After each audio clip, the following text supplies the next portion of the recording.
I hope you are enjoying these sessions. In the previous video, after describing the information systems pyramid encompassing transactional management information systems, decision support systems, and the specific type of decision support systems called executive information systems, and highlighting some of the traits of decision support systems, we introduced the topic of the data on which decision support systems rely. Decision support systems, also known as business intelligence or business intelligence systems, encompass two major components, like any management information system: data and the processing of this data. In business intelligence, the processing element involves the data selection, aggregation, and representation we previously discussed, and is referred to in the jargon as business analytics, or merely analytics. Current technology allows for efficient manipulation and intuitive, flexible, user-friendly presentation of data, that is, business analytics. Thus, the key challenge faced by decision support systems is obtaining and structuring the appropriate high-quality data. In order to better understand this challenge, let us take one step back and ask ourselves the same question about transactional systems, such as the ERPs we have been analyzing. Where does the data they use come from, both in terms of content and structure? Could you pause the video for a minute and try to answer that question yourself?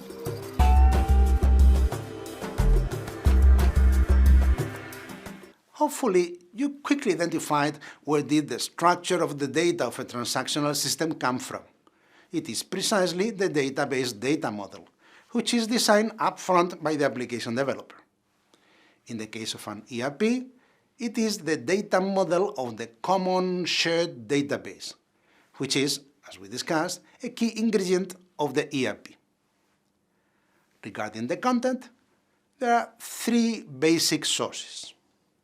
A, when the system is first installed, reference or structural data or tables are loaded, containing relatively stable data such as organizational units or product lists.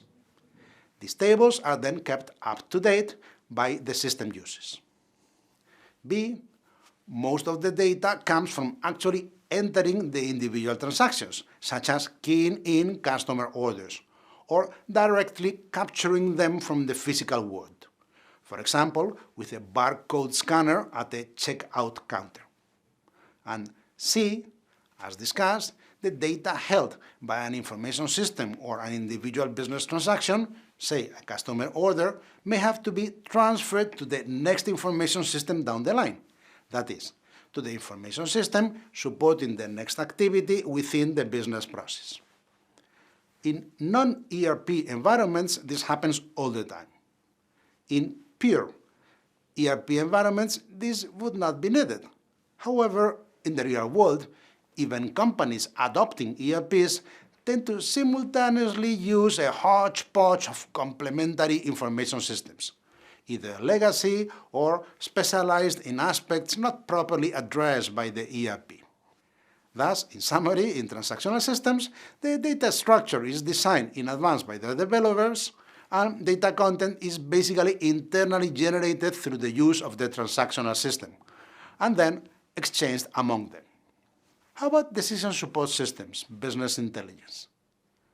Taking into account the few broad brushstrokes or hints we have provided about these systems, where do you think their data content and structure would come from? Could I ask you again to pause the video for a minute and try to guess?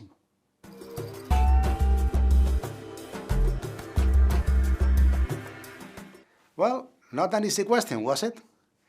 Starting with data content, the first idea that comes to mind is exploiting the data stored in the transactional systems databases. On the other hand, as discussed in previous videos, there is a broad spectrum of decisions which are likely to have different data requirements. The differences in data requirements imposed by these different types of decisions can be summarized into basic dimensions: functional versus interfunctional integrated data, and internal versus external data. Highly structured decisions, operational in nature and typically taken by operational personnel at the base of the pyramid, tend to be quite narrow in focus. Most of the data required to analyze them is internal to the company, and thus typically stored within the company's transactional systems databases. Quite often, all the data required belongs to the same functional area. Thus, even if the company is using individual management information systems rather than a unified ERP, all this data is likely to reside in the database of just one single management information system. On the other hand, as we move up along the pyramid, wider-ranging decisions increasingly require a broader, multifunctional perspective. As we approach the highest layers, the focus of these increasingly strategic managers shifts outward, to the outside of the organization.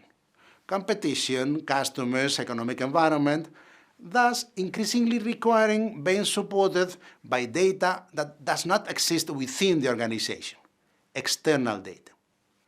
Thus, the business intelligence infrastructure faces a key challenge: making the data stored in the various databases of its various management information systems available for its decision support systems in an integrated manner.